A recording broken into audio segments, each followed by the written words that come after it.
Fun Ideas Productions presents the Fun Ideas Podcast.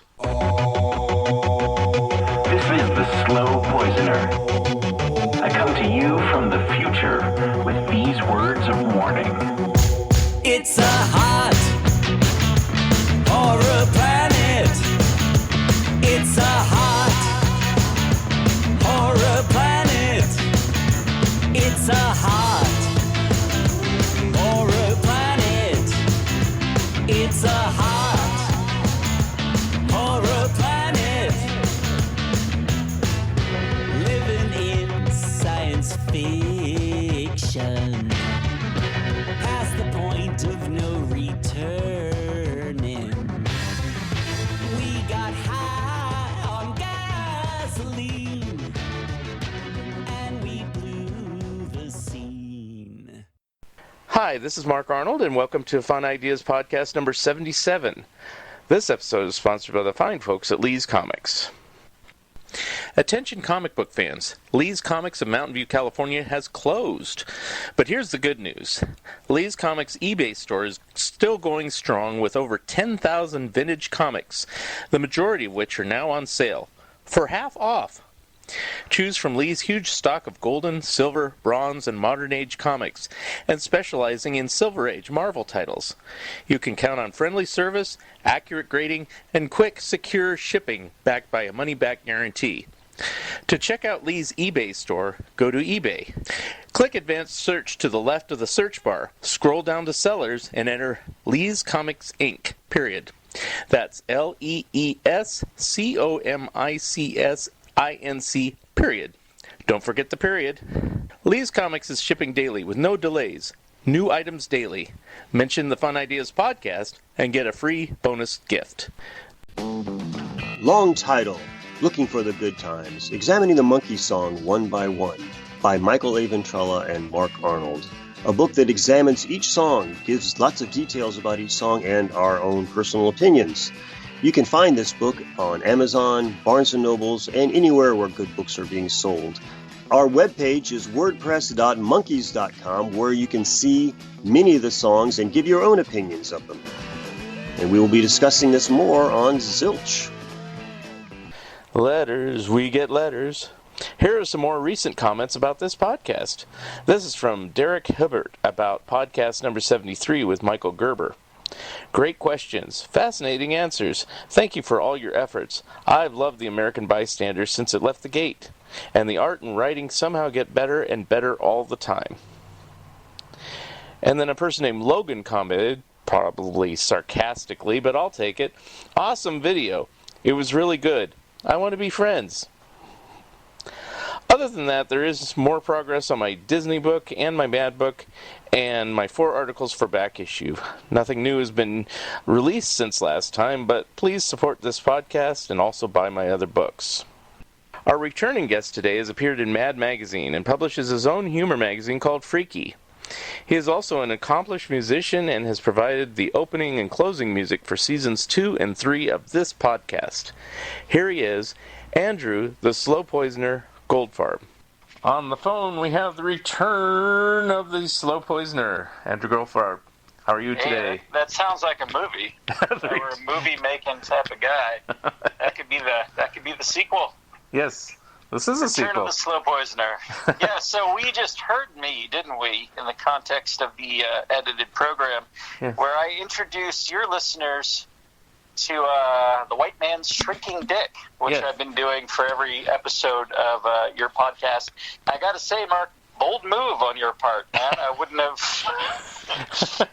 expected that. Has anyone commented on it? That before every episode we've got a white man's shrinking dick?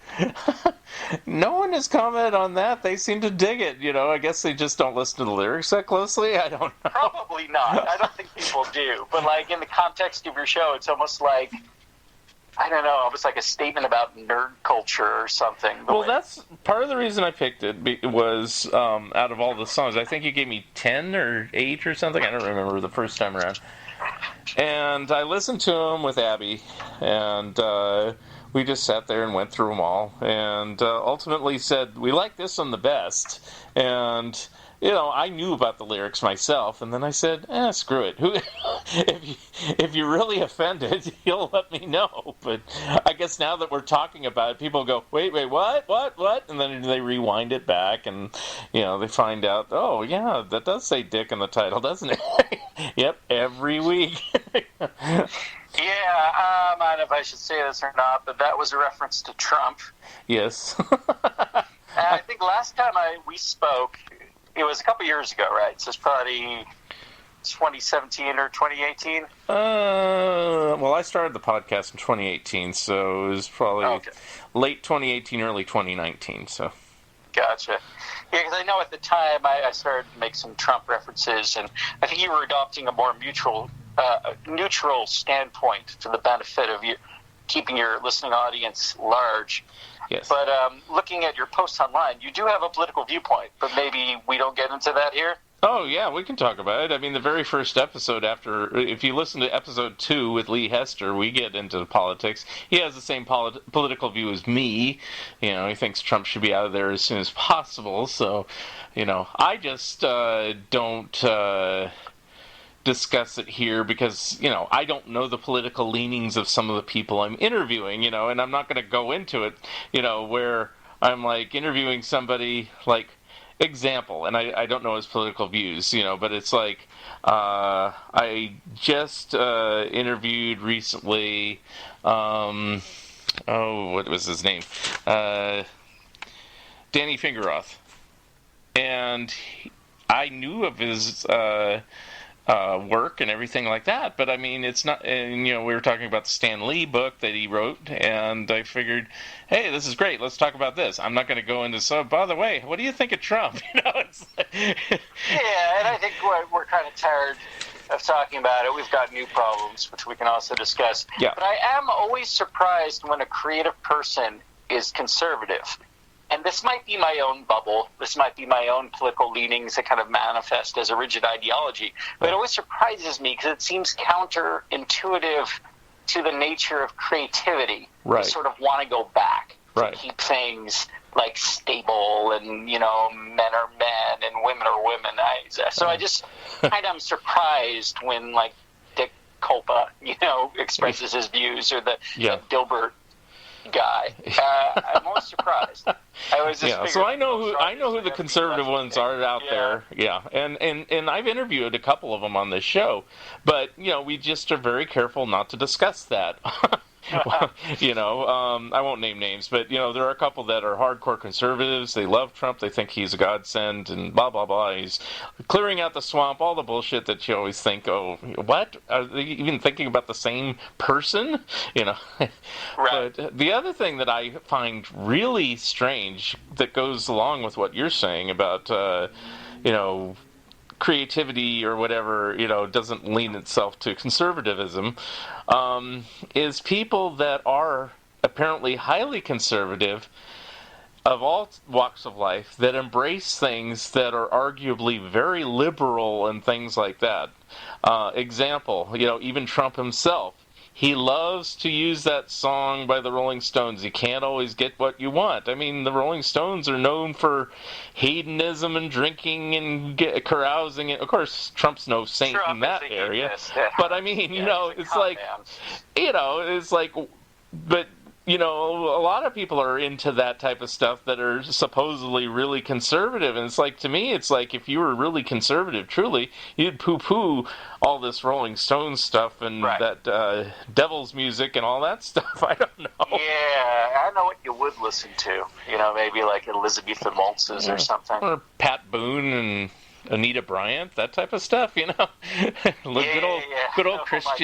old Christian music only, things like that. And, so it's weird. That's all, Yeah. And and it's the other thing that I found funny in the last 3 years is, and this is because I am working on a book about Mad Magazine, but I've always posted the most recent issues of Mad, saying, "Hey, new Mad on sale." I've always been a proponent, as are you, of Mad, and these people get all pissy because they make fun of Trump every issue, and it's like, well, that's what Mad does. And they're going to, well, why don't they make fun of Hillary? Well, she's not the president. That's why they don't make fun of Hillary, and they have made fun of Hillary. Yeah, there was that great cover where she's Mad Max Fury Road. It's exactly, yeah. I think. And if she had become president, we would probably see a dozen covers with her on it by now. But people go, well, I remember I liked Mad when it wasn't so liberal. And I go, when was that? 1951? It's like it's always been, liberal or whatever. They think it suddenly turned, liberal in recent years. And I've had to cite examples. I said even Harvey Kurtzman did things against McCarthyism and stuff way back in the comic book days. So it's like it's not a conservative-leaning publication. It used to make fun of Nixon. I mean, it did make fun of Johnson and Kennedy and everybody else, but, it's always... They were really, really hard on the hippies, though. Yeah. So you got to give them credit for being equal-handed there. I think some of the best Mad magazines are from the late 60s when they're just mocking hippie culture. And before that, they tackled the beatnik culture in the same way. And that's just so ripe for humor. I mean, I'm kind of a hippie myself, and hippies are ridiculous. It's just comedy gold. Yeah. Apparently, Bill Gaines was a conservative guy. That's what people say. But I think these things meant something different 20 years ago. Yeah. It wasn't this kind of... I mean... Hell, most of us didn't even know really how politics worked, until things got so ugly and divided that we started paying attention to, like, how, Congress operates and stuff, because suddenly things were going so far south. Yeah. But there's a lot more middle of the road. I mean, the fact that the EPA was founded by Nixon and that ecology was considered a form of conservatism at first. Right. It was a different, playing field. But it was also interesting to hear Bill Morrison on your show, the episode you just posted, where he was stating that they were consciously trying to go after kind of a more diverse audience, that they were trying to bring more, women and non-white, readers into the fold, which isn't necessarily a liberal or a conservative idea, but that they were expressly, expanding its base in a progressive way. Right. I still am sad that he couldn't continue on. I mean, at least another year or two. I don't know why they were so rushing him out the door. It's like... I think it was all about money, right? I mean, that's everything. Oh, of course, yeah. We've heard all of this was all about money. Mm-hmm. And I want to get one thing out of the way. I owe you an apology, Mark, that, we hadn't hung out a whole lot up till a couple years ago, and I think I sort of nonchalantly dropped that I was in MAD, and I had no idea that you had been trying to get into MAD for repeated, years, and then I just sort of waltzed right in. It wasn't like that, and I didn't mean to come off as cavalier. Yeah, well, it's not anything to apologize for. You also have some artistic talent, and you're always drawing comics. I kind of abandoned drawing comics years ago, so it's my own dumb fault if I just don't pursue it as strongly as I once did. I just have gotten upset with MAD, and this is where, if I'm jealous, it's like I submitted a few ideas here and there because I said, ooh, this is perfect for MAD. And then I get their form rejection letter, which I don't know if you've ever received a rejection letter. It sounds like you haven't. But if you have, the typical rejection letter is a form letter that has like all these little check boxes. And one of them says, we've done it already. One of them says something like, we don't buy outside movie and TV parodies, and one of them says it's not in the MAD vein, and a few others. So I sent the one that you're going to use in your Freaky, in upcoming issue 4, I think, and I thank you very much. And it's like, that was one that they said, not in the MAD vein, and it's like, when I wrote it, I totally had Tom Bunker, one of those guys in mind that would just do it perfectly, Yeah, or even if Don Martin was still with us. Yeah, it was that kind of gag. And we've got a MAD artist working on it, Gideon Kendall, I believe is his name. He's really, really great. So as long as he makes the deadline, that'll be wonderful. And if he doesn't, I will. So well, it's only one good. page, but so... I'm sure he will, yeah. He loved your drawings, too. He said, he wasn't sure if he could improve on it, but he's got a very distinct style that I think is going to just sort of No, I mean, mine's not a template for anything. If somebody can lay it out better, fine. If they can draw it better, fine. It's like, I was drawing it just to give Matt an example, and I even said when I sent in my original letter, I said, hey, I don't need to have my drawing published. You can have one of your regular people draw it for you, or whatever, or, Yeah, and I think now that I'm on the other side, that I'm getting submissions for Freaky, which, if your listeners aren't aware, is a underground humor comic mag that I publish that's in an anthology format. But that's a good way to do it. I think it's good to have it sort of laid out, as if it is a comic. It's understood that these aren't the finished drawings, so people know what to do. It was interesting, your conversation with Peter Bagg just the other night that sort of touched on that same subject, and he was also saying that that's a good way to do it, sketch out what you have in mind. And for the most part, that's the way I've always submitted things to Mad. Now, I never have, maybe I just don't make it professional enough, but I always put a typewritten letter, but I mean, I always have my actual example just on 8.5 by 11 sheet of paper, What? Mark, I don't think it's you. Yeah. I was really struck recently by something I read in Steve Martin's autobiography, and he was talking about auditioning for movies and TV. Mm-hmm. But I think it applies to anything like that. Yeah. That he thought the chances were slim, just because whatever he was offering at the time would have to align to the taste of the particular editor or artist that was reviewing the work, and it would also have to align with whatever project they were, getting going at that moment. So it's like all these kind of things need to align in order to get work submitted. Right. And probably, I think you've talked about this too, the way to do it is to just continuously do it, and eventually they get to know you and your work, and they get you in. Right. But I thought about this myself, because after Mad kind of went mostly reprint, I was thinking, well, should I try to submit to other magazines? And I did submit something to The Bystander, but ultimately I figured, you know what? I could waste years just trying to get into someone else's publication. Right. I should probably just concentrate on my own, right, that I've got control over, Yeah. And that's one of my hopes, with the newsstand implosion. I think people that want to see magazines out there will create their own, Yeah. Well, I invite you, since we're a few weeks ahead on this, to listen to the next few episodes, because there's a lot of pandemic episodes and people talking about alternatives to Jeppy going out of business. I think it was Ed D'Angelini I interviewed recently, and he was talking about that. What's that? Ed D'Angelini, he does a comic strip / comic book called Collectors, and he owns Heidi Ho Comics down in Santa Monica. And you mentioned something went out of business? Well, Jeppy's did. Jeppy's, though, Diamond Distributing, that's what. Oh. Jeppy owns it, that's what I should say. Oh, Steve they're Jeppy. not out of business, right? They're just not accepting anything right now. Well, okay, we'll take the high road and say they're not accepting anything right now, but the way they phrased it, it really sounds like they've thrown in the towel, and it's really kind of weird. And so we were talking about that,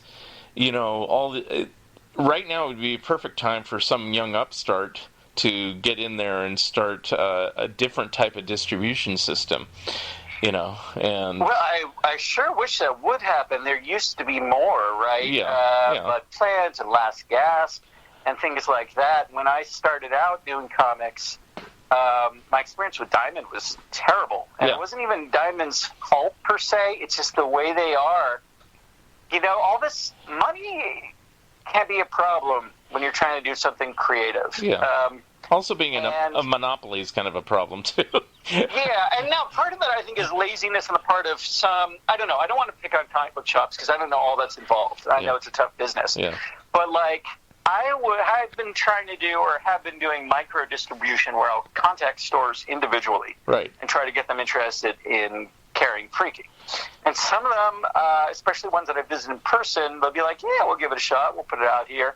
Others, though, don't want to put the energy into managing a consignment. And so it's simpler for them to just deal with one distributor, right. Diamond. But you can't really get into Diamond easily. Which is ironic because 30 years ago, there was like 3 or 4 distributors, and people dealt with different ones. And if you couldn't find the comic from Diamond, you went to Friendly Frank's, or you went to Cold Stone, or whatever it's called. There was one called, I forgot all the different ones, and they all got gobbled up by Diamond, and then that was the end of that. Right. I mean, it seems like that was a looser, funkier time in general. I mean, for all mediums, for music, for film, like it wasn't as corporatized and centralized. Right. On the other hand, there's such an increased tools for the creator now with the internet and with for self-publishing and things like that it seems like this would be a ripe time to reformulate. I mean, everything's got to reformulate after this pandemic, and it's either got to be looser and funkier in general and more democratic, and everybody gets a little better slice of pie, or it's going to be a complete shit show where it's just one percenters and only the most corporate of media, etc. Yeah, I don't know if it'll go that route, because there's always enough of us 99 percenters that are going to take over the world. Well, yeah, and sometimes a pandemic is a good motivator to kind of recalibrate. I mean, who knows? Who knows what'll happen? But yeah, so I definitely wouldn't mourn Diamond, but I don't want to see all the comic shops destroyed, certainly. And I know this is going to be tough already. I mean, do you think that's ultimately a good thing or a bad thing for the independent comic retailer that Diamond would disappear? When I was talking with Eddie, and then Lee at Lee's Comics, he closed his store, but he had intentions to eventually anyway. He has had the motivation to switch everything online gradually over time anyway, and now he is completely online. All these other stores that have stores, in the short term, they're going to have to do some sort of online sales or do some curbside service, kind of like takeout food. Now that no new comics are being distributed, well, that kind of negates anything of that, so it's just a back issue market.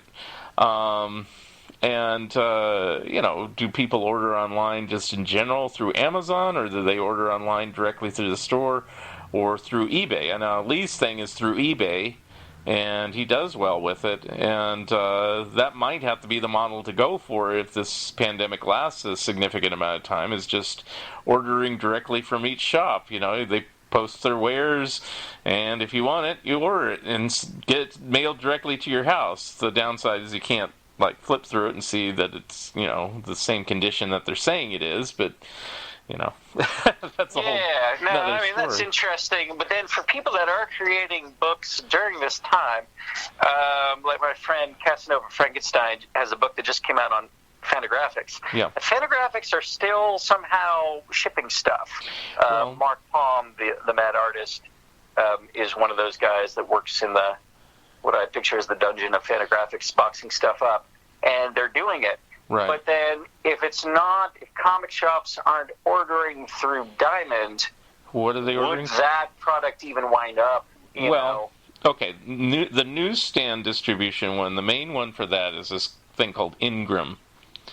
And up until pretty recently, most comic books, except Marvel, were still going through Ingram, and so stores like Barnes & Noble actually carried comic books until about 2 or 3 years ago.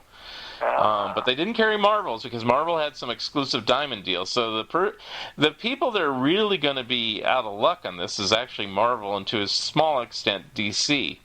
Because everybody else, like Archie, they'll do fine as long as grocery stores stay open and still order, because all their digests go through Ingram, and they have all the digest space that isn't taken up by Soap Opera Digest and TV Guide and whatever. So they got that wrapped up. So Archie's not going anywhere. Marvel's going to be in trouble, but they're kind of to the point where, our movies are the thing, and they may just not do comic books anymore, or they might make them all digital, or they might shift it over to just licensing out to another publisher and not deal with it anymore, which they could, It's like, and DC does this bit, and I don't know if this is Ingram, but they have some exclusive thing where they're distributing comic books through Walmart. Oh, those are those 100-page ones. Yeah. I got a couple of those, the Swamp Thing ones. Yeah. Do you read modern superhero type comics, Mark? As little as possible. And I wonder, it's interesting, when I create work and digest other people's work, I wonder how much of my tastes are filtered through nostalgia or having preferences that developed from childhood, or why it is that I like the things I like. But when I picked up some Swamp Thing comics from Walmart to check it out, yeah, I was so put off by the sort of computerized coloring and the sort of the artwork is so expertly rendered that it lacks any style. Yeah. And this is a complaint I have with a lot of stuff. I have it with the CGI in action movies, and there's just this lack of humanity what you get when things are too perfectly done. Yeah. I like stuff that's kind of crude. Yeah.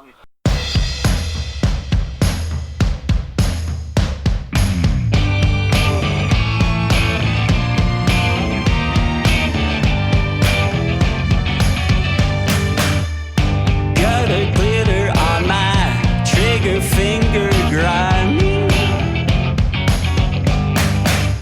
I could do better, but this heavy weather's got me.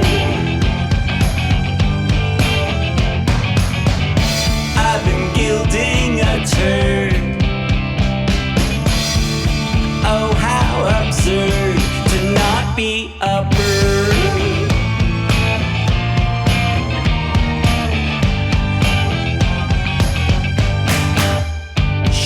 Sisters of the Shark Teeth Society,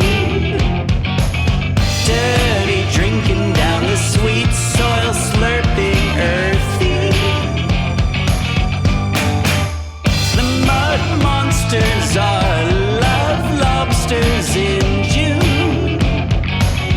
Feel the fungus when you tongue us too.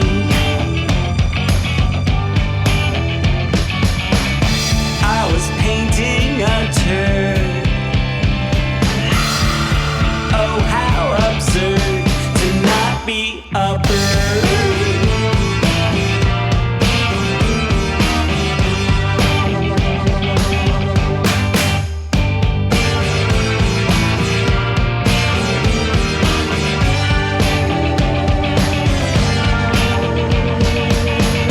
I was painting a turd.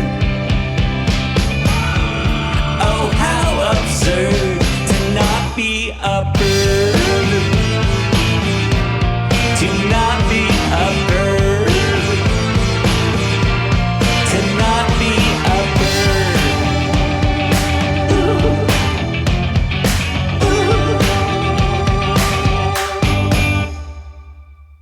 And that has that sort of weird human element, like Swamp Thing, if...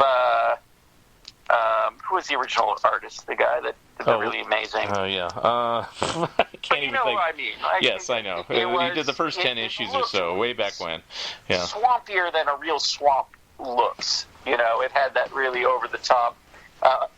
it's right on the tip of my tongue. This guy's I think it's Bernie Wrightson, but that's not... Yes, that's who I meant. Oh, okay. All right. I was going to get my price guy, because sometimes I can't think of anything. And then any other time, of course, that's right. Bernie Wrightson, Yeah. Yeah. Now, he is amazingly technically talented, but he had a real flavor that was his own, just where you can just tell it's his right away. Most of the comic artists that I see doing DC and Marvel and things like that, I can't really differentiate too much one style from another. Yeah. They're all super professional. It's all expertly rendered. But I'd rather look at something that looks funky and almost bad, like Ditko or something. Yeah. But it's got that individualism to it. You know what I mean? Well, for me, it's I don't know what it is. It's I have these silly rules that, you don't have to subscribe to, but it has something to do with what my tastes are.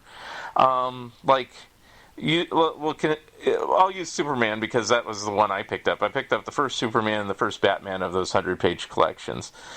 And they had like one story that was reprinted from the 70s, and that was the only one I really kind of enjoyed. And I go, why do I enjoy this one and not the other ones, and especially the new one? And it's not only because it's rendered so perfectly digitally like you're talking about, and probably all drawn on the computer. It's that there's this incessant need that you have to have every piece of action bleed to the outer edge of every sheet of paper, and you can't have frames anymore. And right. I don't know, there's something about, like, I think it's one of the reasons why I like the aesthetics of, like, Peanuts with Charlie Brown. The 4-frame box, it's like, yeah. And you don't go outside that frame. It's against the rules. And it's like it just creates this is comics to me. But when you suddenly have this guy hitting the guy in the other frame, or a full page of just some wild action or something like that in some impossible setup and physical direction, it's like.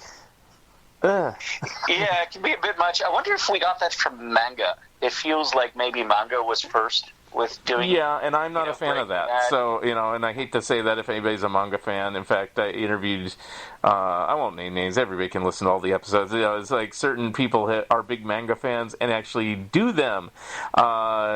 It's not my favorite. I don't like anime much either. I like Speed Racer and Kimba, so that shows you how where my and Astro Boy. That's where my anime begins and ends in the 1960s. So it's like, yeah.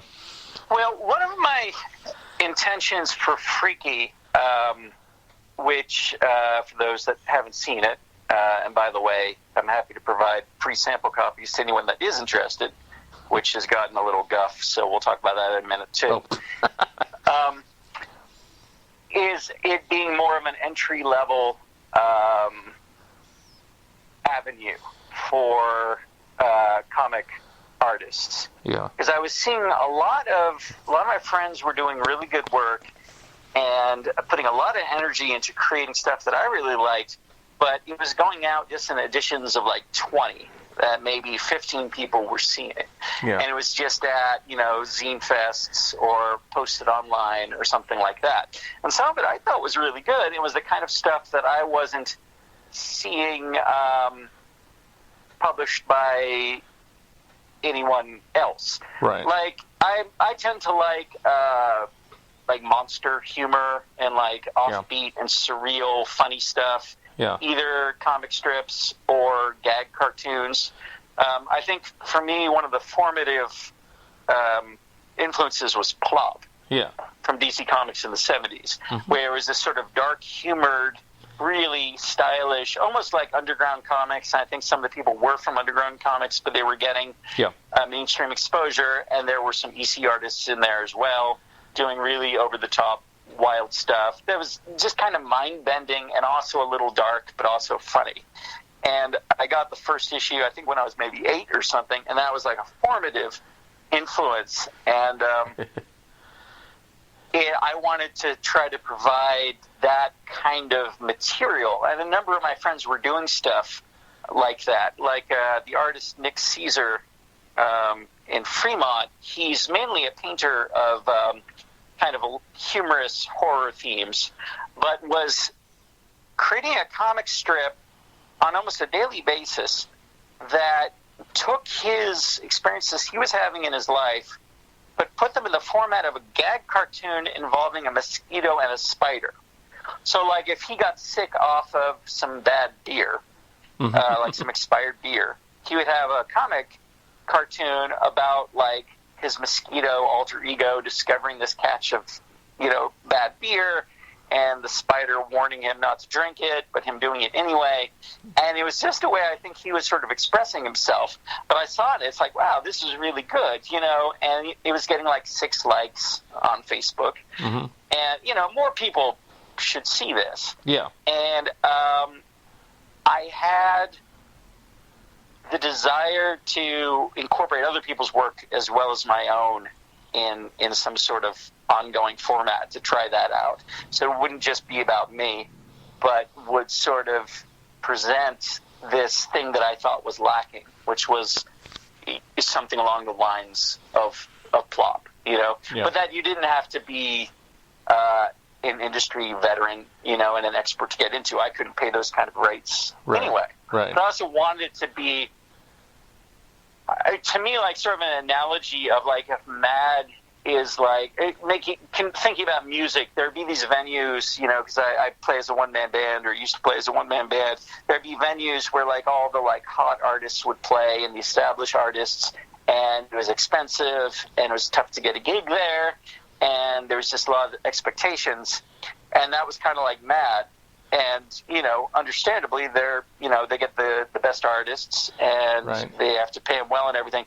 But I missed the sort of vibe of like a punk venue where you could see more offbeat stuff. Yeah. Like in music, you wouldn't go to one of those kind of expensive places to see something that's going to like blow your mind. You'd go to like the sort of dive bar where like the neighborhood weirdos would be playing on trash cans. And you go, wow, I really like this. And something that maybe you wouldn't like, it wouldn't necessarily have that finesse to it, but that it would be interesting. Right. And I feel that way sometimes, you know, with underground comics, definitely have that vibe where you could experiment and not be necessarily technically terribly good, but that there'd be interesting stuff in there. And that was kind of what I wanted to focus on. I was really surprised when I got into Mad. I didn't think I was anywhere near good enough. I couldn't even, when they expressed interest, I couldn't think of how my work would fit in there. And the best I was hoping for was to have them maybe have a picture of Freaky. That would have totally satisfied me. Do you want to hear about this? Because this was a whole journey I took with the experience of being in Mad and then not being in Mad and then moving on from that. And I'm not jealous much. Before you go to your story, I will say this. Because I need to ask you this, and you can incorporate it in your story. For some reason, looking back on it, since I had contributed off and on to Mad since the 70s, actually, to be honest. Submitted, you mean? Submitted things, yeah, just off and on since the mid-70s when I said it. But for some reason, even though I would read Crazy and Cracked and National Lampoon and all the other ones like that, it never occurred to me to submit to any of the other publications. I just wanted to be in Mad for some dumb reason. I thought Mad was it. And Mad was probably the most closed shop of all of them. And I'm looking back on it, I go, dummy, you could have gotten into Cracked. But anyway, so go with your story and tell me your stories from the 70s on, I guess. I don't know when you started. Okay, well, I mean, I grew up with Mad. My dad was a fan going back to the 50s, and he had a big stack, and I think either subscribed or kept picking them up into the 70s, so there's all kinds of like weird Watergate humor that I was reading as a 6-year-old, you know what I mean? Right. But he even had one of the EC comics, and he had a lot of them from the 50s and the 60s, and so my brother and I just devoured those. Weirdly, even before I could read, I was aware of Alfred E. Newman, because I would go to bookstores and libraries with my parents, and I was really attracted to that face, you know, the gap tooth. So I would play this game where I try to find all of them that I could, you know, on the paperback racks and stuff. So, and I think that's maybe that kind of thing is the reason why you were submitting just to Mad, is that it was a part of the cultural fabric in a way that the others weren't. Yeah. The others were viewed at the time like sort of imitations or ripoffs. Right. To be honest, now I find Cracked and Crazy and especially Sick as interesting. Maybe because I wasn't exposed to them as much back then. But there's, similar to what I'm talking about with Freaky, there's some stuff that wouldn't get into Mad just because it was incompetent. But it had these weird, crazy germs of creativity in it that are more exciting than seeing something that is competent but that doesn't have that, you know, element of madness, maybe. But so getting back to it, so Mad was a thing, you know, that I was very aware of. And then I got into comics and plop and plastic Plastic Man was my favorite superhero. So definitely it was funny stuff that I kind of gravitated towards. And I had Richie Riches and Archie's. Archie's Madhouse is the one I like the most now. But at the time, I think my brother had a large collection. And then I don't know if we talked about this last time, but I sort of moved away from art and got really into music and was playing in punk bands and stuff. But then when the sort of indie comics started coming in the 90s, where there were a lot of these black and white, lower budget, creator-owned stuff. Like, I don't know if you're familiar with them, but I was really influeed by Rockin' Bones, which was Darren Marinook. He's in my Freaky number 3. He does these kind of rock and roll, sort of 60s inspired comics. And Al Frank and Tad Martin was a comic put out by Caliber, and he's now on Fantagraphics. And it was a really wild kind of film noir type punk influenced sort of collage technique. Anyway, these weird things, and hate, and 8-Ball and stuff like that. So that was happening. I was thinking, wow, I should, do this. And because I was always I would draw stuff, and I had some ability at it. I didn't approach it too professionally, except I did figure out how to use a brush. I had one conversation with someone that knew something about comics and said, a lot of that's done with a brush. And I found that was a really interesting technique. And I never managed to use a dip pen, but the brush, I developed kind of my own style with it. I mean, far from the kind of professional level, that like a real, quote, comic artist would do. But I had my own sort of style happening. I was drawing Ogner Stump was my hero. I basically didn't want to have to think of what to do with my life, so I was going to draw these Ogner Stump cartoons. I was going to do 1,000 of them. So Ogner Stump's 1,000 Sorrows. Each one would be like a different thing that I thought was a problem in the world. So it would take me 100 years to finish, and thus I wouldn't have to think about anything. So I was pretty diligent about that. I got to number 150 or something. And it mutated in different ways. Like for a while it was in Pork, so I kept a much more simplified style when I was doing that. Prior to Pork, there were a lot of sort of tabloid-sized free local comic newspapers that existed in various cities for various periods of time. People still have this kind of thing going. There are a couple in the Pacific Northwest.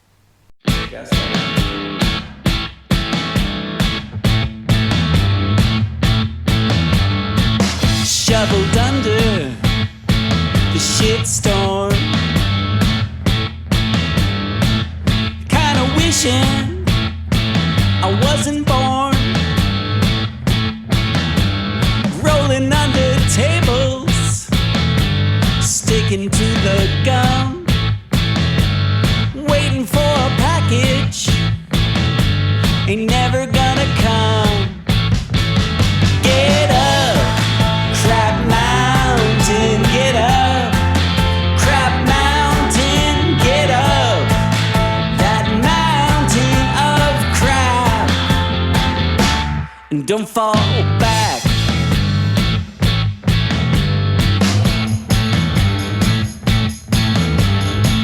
Sweating bullets on rubber sheets. Gargoyles stole my sleeves. So get up, Crap Mountain, get up. Crap Mountain, get up. That mountain of crap. And don't fall back.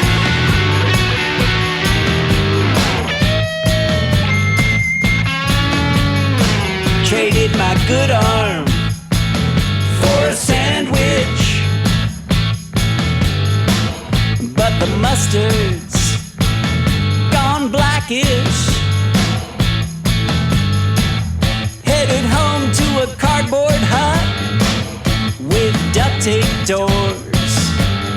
At the price I'm paying, be glad it isn't yours. Now get up,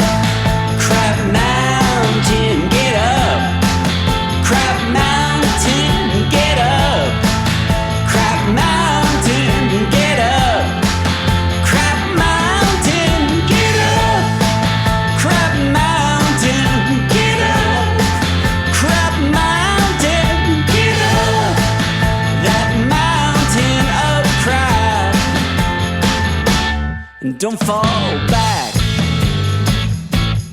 Don't fall back. Don't fall back. Don't fall back. But that was a format that existed for a while that was a good way to submit materials. You know what I'm talking about? Yeah. There were these sort of free papers, Yeah. and there were a lot of them in different cities, and they would never last more than like 20 issues or something. But they would have all kinds of weird underground comics and some like poetry and stuff Right. and whatever.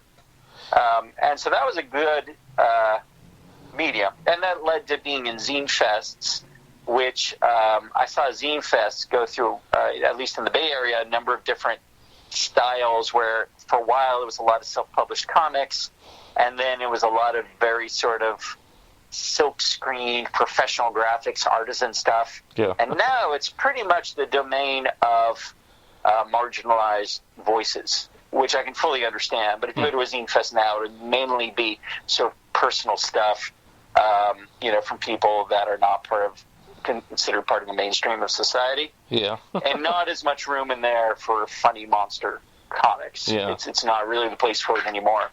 That's too bad. But so I was doing comics this whole time, and when I did my first issue of Freaky, so I was seeing people that were doing the funny monster comics, and there wasn't as much room in zine fests anymore for it. And I was partially inspired by British comics of the 70s. Have you ever heard of Faceache? No.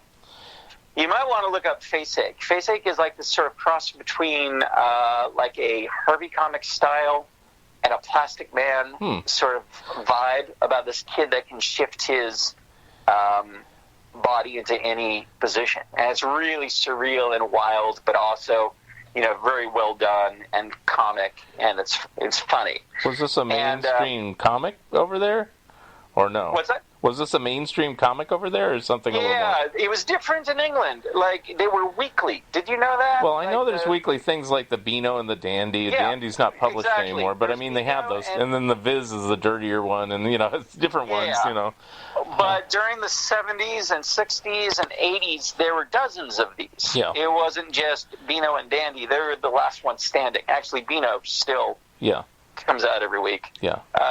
But there was, in the 70s, there was a wave of monster humor that caught on. I think monsters were just big in the 70s in general. Yeah. Because, I was a huge Famous Monsters of Filmland. Oh, yeah. And they had the Monster Times, and there's other things. So, it's like... Yeah.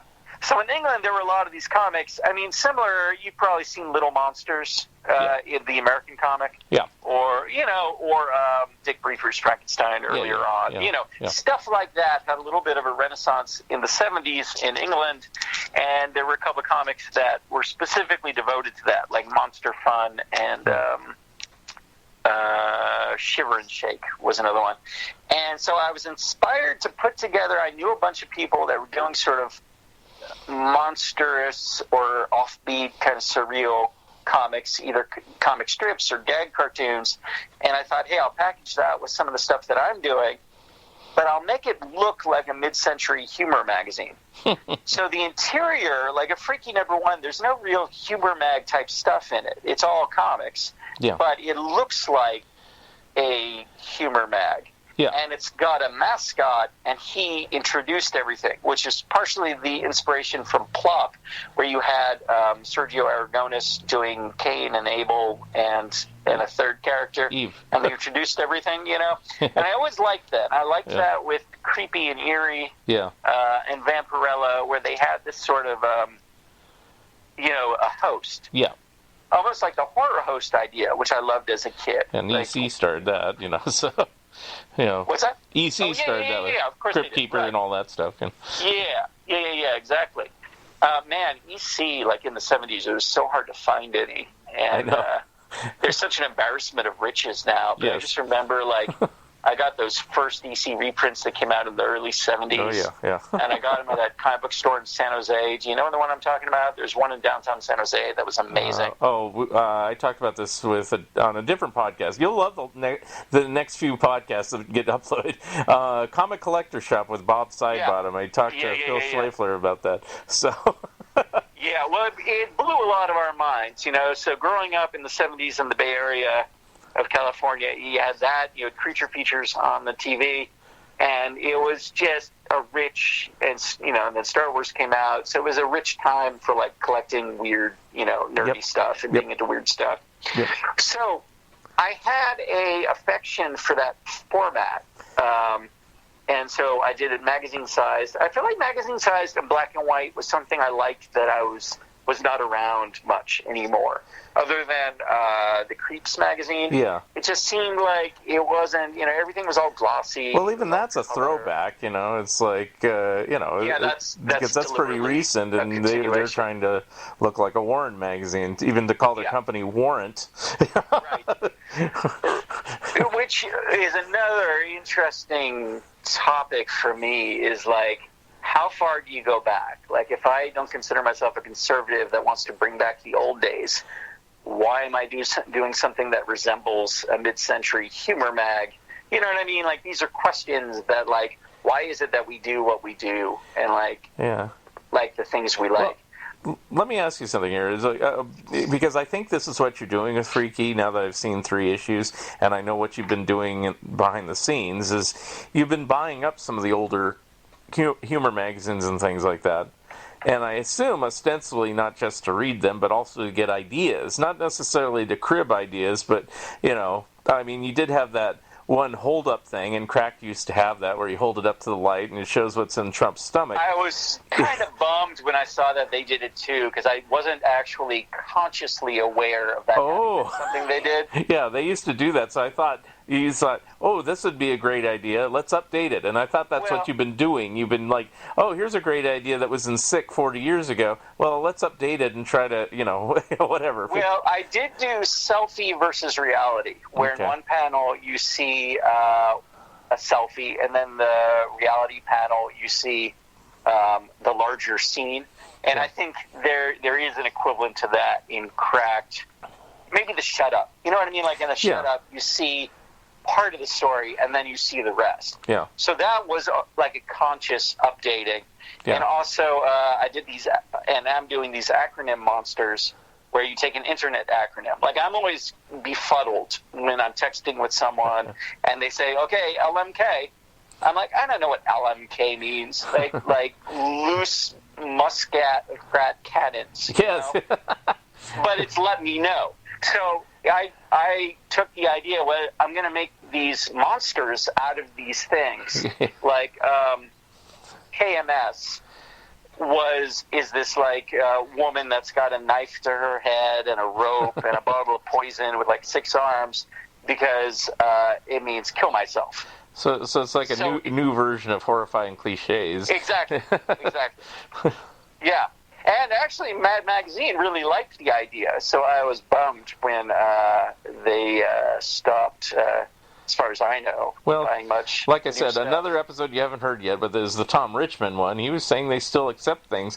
However, they don't accept TV and movie parodies, so they're not doing that. So you might have the ability to get, especially since your articles are short, an occasional one-pager in there. I mean, I don't know if it's worth it to you, but you've already been in there, so, I would love to be in it, but it's, they've only got so many pages these days. We'll get to that. Yeah, we'll get into Mad. So anyway, there's some of that, some of it intentional, some of it accidental with Freaky, but I definitely am now digging around. But I'm also incorporating elements of stuff that aren't really from humor mags, like a little bit of the, I've got a few little stories that are kind of like Warren things, and I'd be interested in doing a little bit of tabloid news, like Weekly World News type stuff. Yeah. Because although they're still doing really good stuff online, and they talk about putting it back in print, they haven't, and I think there's room for more of that. Yeah. But kind of a vibe of like, the world is changing. Oh my God, is it changing, right? And a lot of stuff is disappearing. And I definitely felt this emotional connection with Mad Magazine that I think a lot of people feel. Yeah. And it has to do with our youth and the world that we knew. And I know it seems like you feel this way about humor mags, and they're probably even more a part of your life than mine. But that the fact that they aren't around can be a little, unsettling, because it's kind of like not having cheeseburgers anymore or something like that. And maybe cheeseburgers aren't good for you. Or well, whatever, I always think, like, does anybody think anything's funny anymore? And it's like, it can't just be because you can do something instantaneously on Facebook or, anywhere on the internet. It's got to be more complex than that. Like, people don't have... It's like in the old... Let me say this. It's like the old days where there was 3 networks. And so, there was like 2 TV shows that everybody watched. So you either watch one or the other or nothing. And, everybody talked about it at school or at the water cooler at work the next day. So everybody knew about it. But now it seems like the only reason I can think of that humor has died in a magazine is because it's so fragmented now. Everybody doesn't have the similar experience anymore. Till this pandemic thing, I mean, now everybody has a similar experience again, but it's like, there's no humor magazine outlet for it, so... Well, I think that was definitely true as far as, like, movie and TV parodies, because there's such a wealth of, stuff where... it was one of the reasons why I wasn't reading Mad in, like, the 2010s, until they sort of did the Bill Morrison stuff, because I didn't understand what they were making fun of. I was no longer part of, like, I hadn't seen those movies, I hadn't heard those artists, I didn't know what any of it was, the video games, because by that time I was in my 40s, I'm now 52 or something, and it's like I was just out of the loop, so I figured it just kind of wasn't for me, you know what I mean?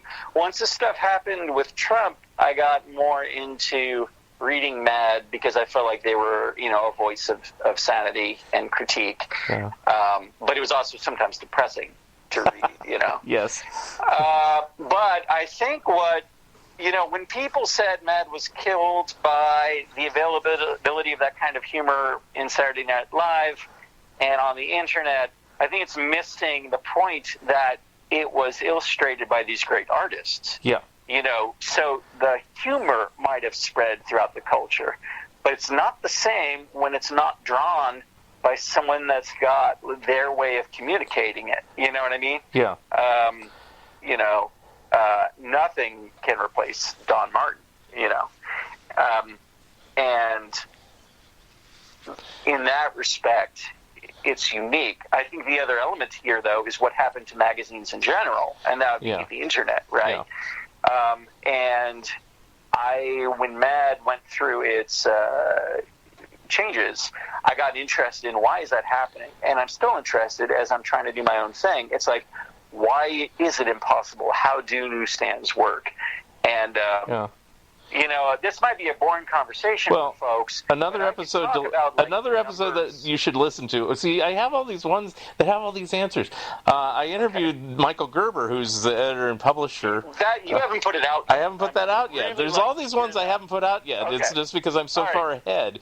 So in the next 2 months, these will all be up. But anyway, we talk about this very thing, about how distribution works, and he says how it was all gangster-driven and mafioso and all that stuff. And it's like, but it's not necessarily that way now, except now it's controlled by, people, taking the tastes of the culture. And so, there apparently is no room for humor or comic art or anything like that. There's only room for, like, needlepoint magazines and things like that. So it's like, it depends, so you're fighting for this space.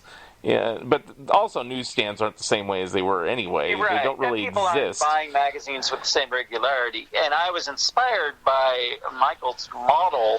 That's actually why I'm doing a freaky subscription through Patreon. Yeah. Because I was inspired by the way he was doing it.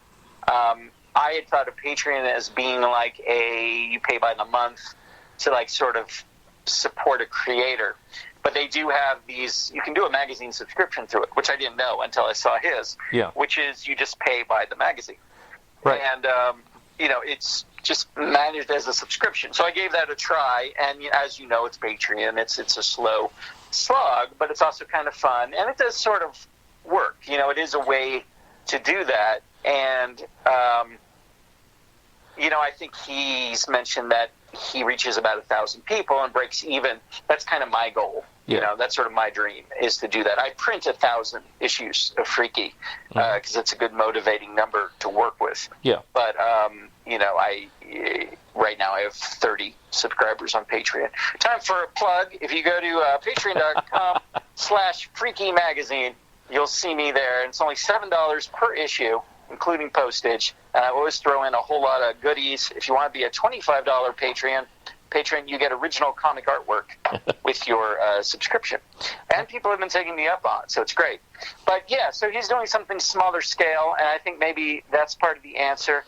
But Mad had a circulation of 150,000. That is huge. Yeah. It's not the 2 million they once had. Right. It is huge. 100,000 of that is subscribers. That's mind-blowing, right? Yeah. A big comic gets about 20 or 30,000. Right. So it is the best-selling comic ever still, and DC gutted it. Now, there may be stuff I don't know. Well, a lot of it has to do with like with AT&T and stuff like that. That sure. Still doesn't make sense to me completely. It's like, why would they have so much, you know, pull on it? But you know, apparently they did. So money talks, I guess, and get rid of that little cutesy poo magazine and take it off the stands. I guess I don't know what their thinking was. Yeah. Well, I guess, okay, we're getting there in the story, because I saw that all from the inside, so I don't know if you're interested, but I could share some of that I went down to D.C., you know, during the brief window when I was part of it and stuff, and, you know, it was a highlight of my life, but it also affected what I wanted to do with my own career and for other people with Freaky, in that there were some things I took away that's like, oh, I really want to, you know, I'm inspired by that. And a lot of it was negative inspiration, where it's like, oh my God, don't let it be like that. You know what I mean? Because so anyway, I'll go back to where I was. I put out an issue of this Freaky that had had a mascot, had a painted cover. It had the title like a humor mag, but the inside at first was just sort of, you know, comics. And it was, it was carefully curated, because I knew that the downfall of anthologies is when they just let anything in and there's no cohesion whatsoever, and as a result it just kind of doesn't hold together. Right. That's been my feeling when I've seen some of these anthologies, and it didn't actually occur to me until I was doing this that a magazine is an anthology by its nature. Right. It kind of blew my mind. Like, I just never thought of it that way, that Mad was an anthology. But, of course, it is, because you're not going to have the same person draw the whole thing. Well, I mean, there are exceptions. I mean, yeah, you just said, unless somebody, like Gru the Wanderer, let's say, since Sergio draws it all and Mark Evanier writes it all, you know, and things like that. So there is a consistency. But that's a comic. You know True, what I mean? but I mean, I've seen magazines similar to that. I mean, what would be a good example? Well, like ElfQuest or something, you know, going way back, you know. It's like... Well, that's not... Right. Love and Rockets, I don't know, you know, just there have been magazines. Well, even you mentioned Hate, you know, it's like Buddy Bradley, you know, kind of took over, you know, and it's like, and that was the storyline, you know, even though it was a magazine, you know. But in general, you think of an editor and contributors, True. You know what I mean? True. As and then that would be the anthology format. And things that's curated. So it really is an anthology. It's a repeating anthology, because I started thinking about, well, why is it that I want to do it? And part of it was an affection for the format, the black and white, the magazine size. I just felt like that was what was missing. And I don't know if that was, I mean, it might be just from my own childhood experience with Famous Monsters and with Mad, that I liked that. But it was something that I didn't want to see disappear from the world. I just got an affection for the magazine format, the periodical. I prefer it to hold something in my hands. And this may be, you know, aging Generation X stuff, but that's fine. Like, if that's whatever reason you like something, you know what I mean? But I didn't want to be completely retro and imitate all those elements, because I feel like it's dead energy. I don't want to try to really revive something in its entirety. To some extent, I was inspired by Pork, and what Sean was doing there was bringing back elements of culture that he thought were of value and sort of reformatting them for modern era. And he took stuff from like New York 70s punk, and magazines like National Lampoon and Screw. This sort of like hipster vibe, from that era, and presented it for like the sort of indie garage audience of the 20 teens, and it really worked. And he's created a whole like enterprise out of that with buttons and stuff. You'd see people that looked like they stepped out of a Ramones video or whatever that were wearing pork stuff, and it was brilliant. And so that was inspiration to me. It's like, oh, I'll do something that has this flavor of stuff that I like. Like, I really like beatnik stuff. Yeah. I just think it's like beatsploitation. Like, I just think like beatniks are funny, and that I just like the vibe of like bongos and poetry and stuff. And so like I put a lot of that in there just because I think it's cool. You know what I mean? And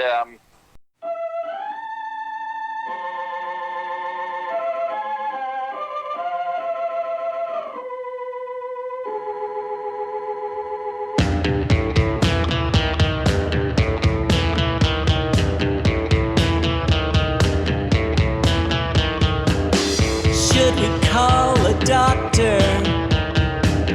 Should we call a vet? Something got hit, but what is it? Railroad werewolf graveyard.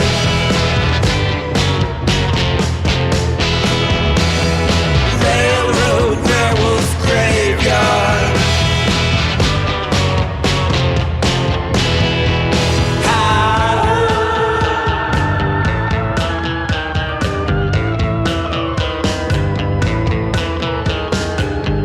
One silver spike in the moonlight on Galesburg track, struck in the back. Railroad werewolf graveyard.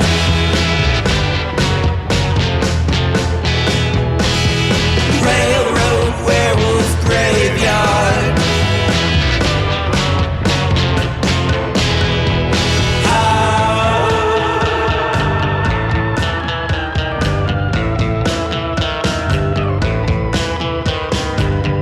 Here lies a thing. Here lies a thing. Here lies a thing. yeah, so, I think what helps on these magazines, I think it's nice to do it in black and white. I've always preferred the black and white for Mad, just because that's what I started with. And when it went to color, I was like, okay, but it's like it kind of lost a little bit of its charm that it didn't really need to be in color, because I really enjoyed looking at the art, because they had incredible artists in there, and the thing that, Al Feldstein really doesn't get a lot of credit for Mad. Kurtzman, and, even, the artists and writers. But, I mean, a lot of it had to do with Feldstein. Even back in the comic book days, he knew a good artist when he saw it. He knew a good format. It was very rigid, but, he kept it going. So, it's like, it got to the point on Mad where even Lampoon parodied it in the early 70s. It's like, you got your Spy versus Spy, you got your lighter side, you got your Folden, you got your Don Martin, you got, and it's like, it's like you get what you expect when you buy a Mad, Well, this raises a larger question, though, which is interesting, because, like, Mark, you've criticized or just shared your feeling about Viz being samey. Yeah. And Viz is very samey. Yeah. You know what I mean? And I didn't finish what I was going to say. There's nothing wrong with samey, but, at the same time, it can get tiresome, too. So that makes sense. Yeah, I think it's a tricky balance. Yes. One thing I noticed about Feldstein, because I've recently accumulated a lot of Mad recently. Like, I think humor mags are still kind of undervalued. Yeah. And, like, I came across, like, a giant stack of them going back to the 60s, and I picked up some of the 50s ones for not much money. And so I've been rereading them, and you see the very early magazine ones are still Kurtzman. They're much busier and kind of more intellectual. Yeah. And I actually don't like those that much. It's not as much fun. Yeah. It sort of gets simplified. when Feldstein takes over, it becomes a little more graphic. Yeah. And I do kind of prefer it. It's interesting, though. The humor's great in the very early ones, and the art's amazing. But it's much more, it seems a little more highbrow. It seems a little more, almost like National Lampoon or something. It's got the very realistic ads. Well, Kurtzman always did that. If you read Trump, Humbug, or Help, it's always but later Help is all fumetti, because he got either lazy or broke or something. It's more broke than anything else. But it's still a little more sophisticated than the average, humor magazine, at the time. Almost to the point of exclusion, it's like it's not really a humor magazine. It's just Kurtzman's being sophisticated, like you're saying. So yeah, and I'm not really into sophistication. It's not what excites me. I don't really like the New Yorker. I find some of those gags funny. Yeah. But it's just got this sort of rich, kind of liberal flavor to it that doesn't really speak to me. Yeah. But that's just my personal preference. I like stuff that's a little cruder, a little wilder. Yeah. A little looser.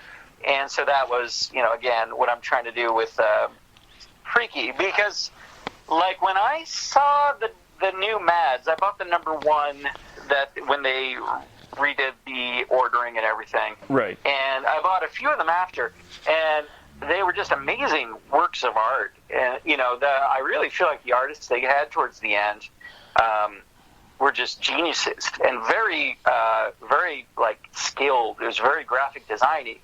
And I enjoyed it, and I thought it was really high quality, but I thought there's no way my stuff would fit in here in any conceivable way. But a friend of mine knew one of the editors, or came across them in a different context and recommended me. Mm-hmm. And sometimes I think that's what it takes. I've had 3 brushes in my life with kind of a bigger audience or some kind of mainstreamy encounter. Mm-hmm. And it's always been through someone else's recommendation. It's never been my hustling myself. Yeah. I mean, you have to hustle yourself to even get in that position where people know what you're doing. But then I think it seems like it takes someone else saying, hey, you know what? You should check out this guy. Yeah. Because then it's like, oh, maybe I should check out this guy. Yeah. You know what I mean? Yeah.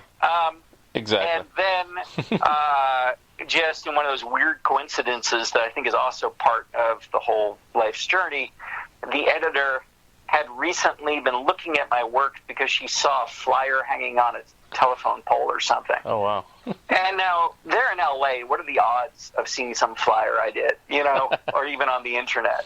So that was sort of that weird sort of cosmic, karmic stuff that you see happens, I believe. Well, now, were you doing L.A. shows at that time, or? Yeah.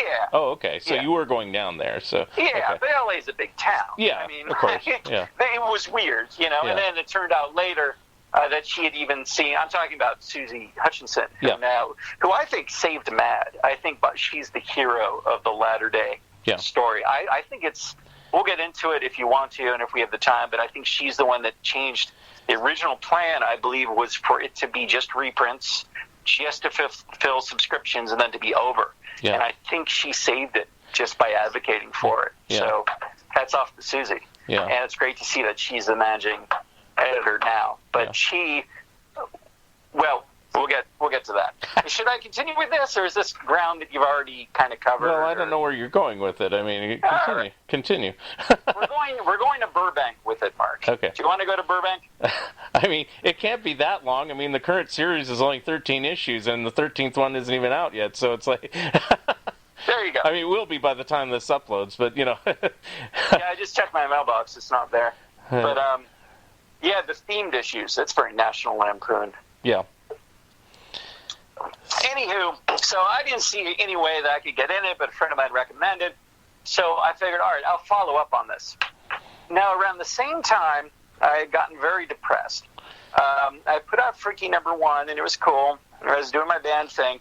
But I turned 50, and I became suddenly concerned about global warming.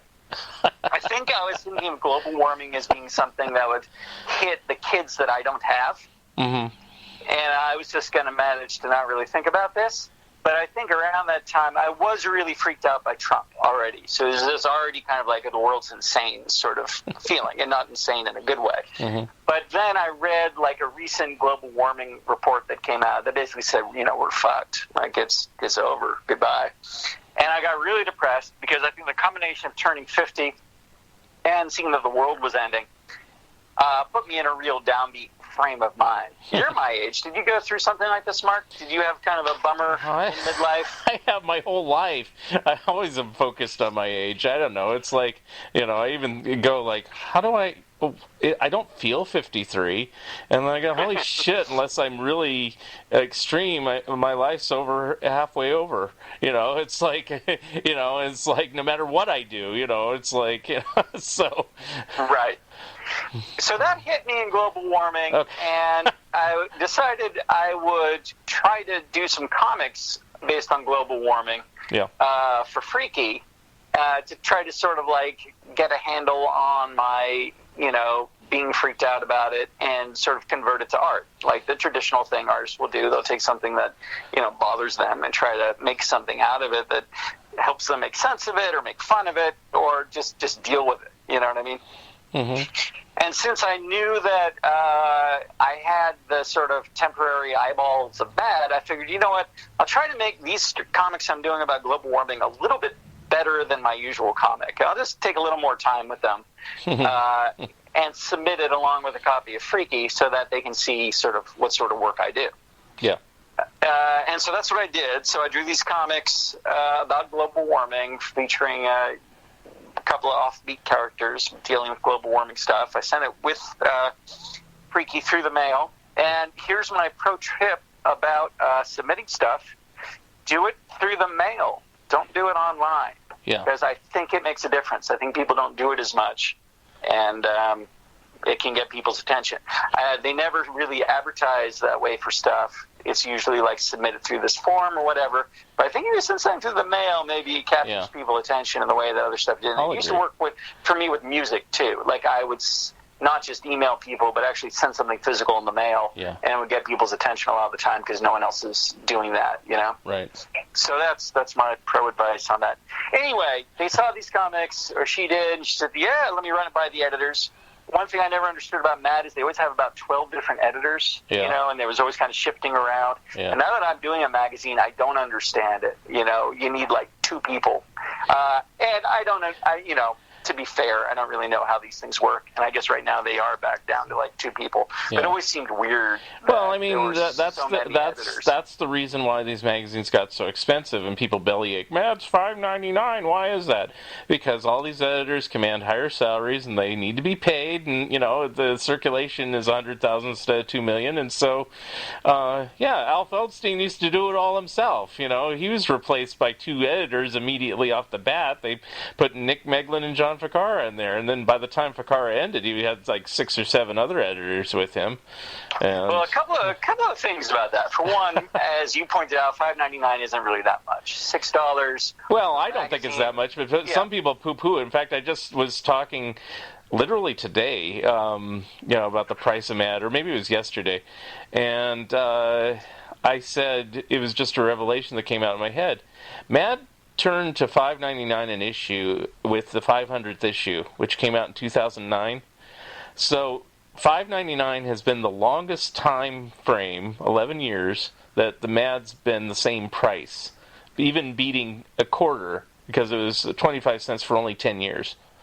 So, and it's not that much in today's dollars. Yeah, and if you subscribe, it's not $5.99. It's like $1.50 an issue or something. Right. And it's in color. Yeah.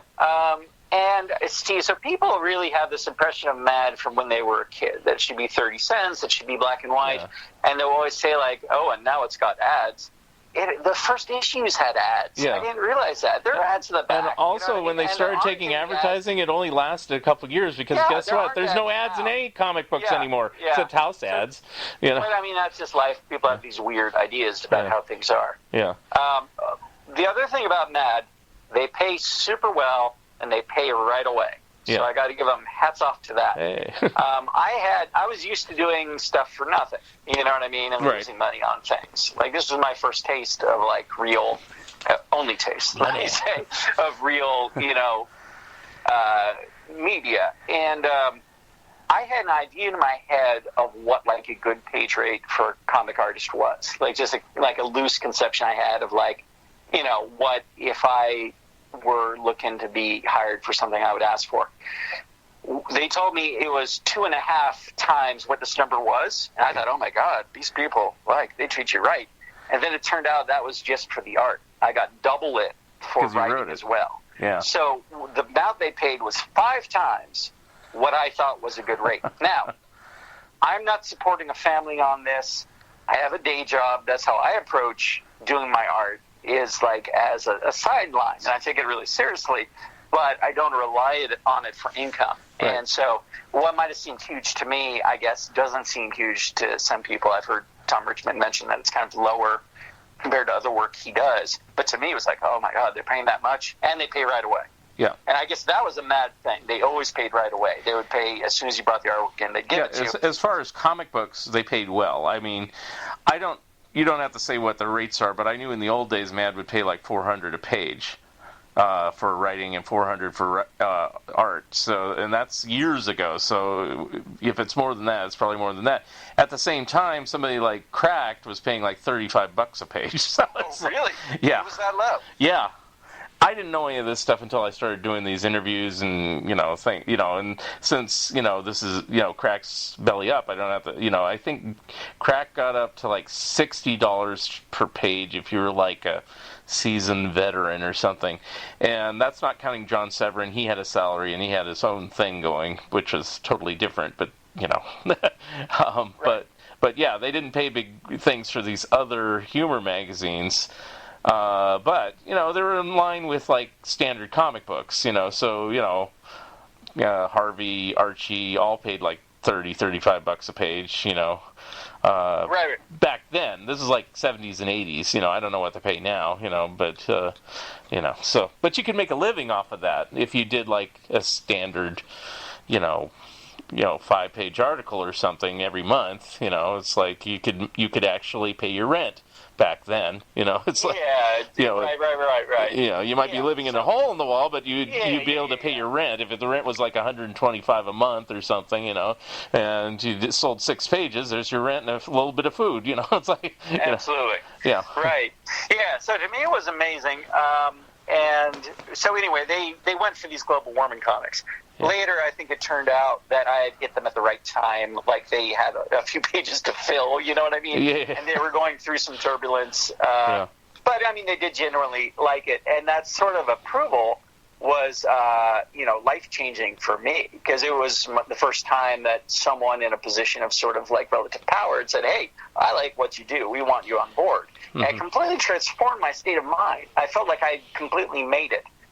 It lasted about 10 minutes. Yeah. But like for that 10 minutes, I felt like, oh my God, I've arrived. All is well in my universe. Right. Like all my 30 years of like, throwing stuff at the wall to try to do something creative had finally paid off. Yeah. And it was in the one sort of like avenue where I knew that like friends and family could understand and recognize. It's like, oh, you're in Mad, that's something. You know what I mean? Yeah. Like if I told people I was in, American Bystander or whatever, like people like you would know that that's great, but like no one else would. Not to diss them, but you know what I'm saying. Yeah. It was part of that cultural thing. So like it was like the one thing I could finally like show my parents where they feel like, oh, just a drug addict. Well, I mean, I've had the same situation. I mean, it's like I do all these books. Who's the publisher? Bear Manor. Who? And then, so the only thing I can have that's even remotely similar to you and claim to fame is, I've done audio commentaries for Shout Factory and for Kino Lorber. And I tell you the truth, I got paid more for the Bear Manor stuff. But, it's like, right. But the other stuff, it has a higher visibility rate. It's like I'm doing commentaries on Casper cartoons and Underdog cartoons and Pink Panther cartoons and things like that. So it's perception, Right. I mean, people that are artists know how hard it is to do anything at all. Right. And, like, I see that and think, wow, that's amazing. You know, you've got a publisher that wants to put out these books. You've got the, you know, stamina to find out, you know, what Michael Nesmith was doing in 1975. And, you know, I'm curious about that. I look forward to reading that. And I think it's amazing.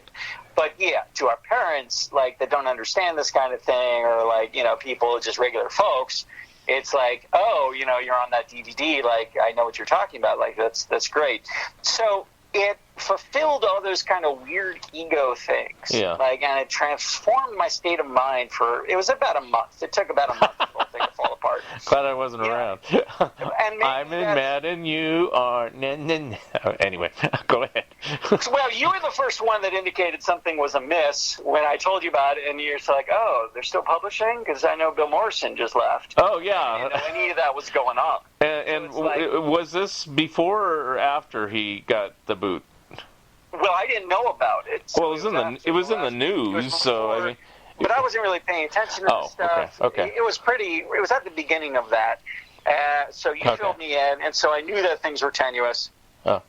But I went down there because it was I had a gig in L.A., and it's like, I want to see the Mad Magazine offices, you know what I mean? Right. And so I had this idea of it being kind of like in that Simpsons episode where it's going to be like this crazy place, and all these crazy people, and Sergio Aragonis is making doodles, and that's the New York making location. jokes.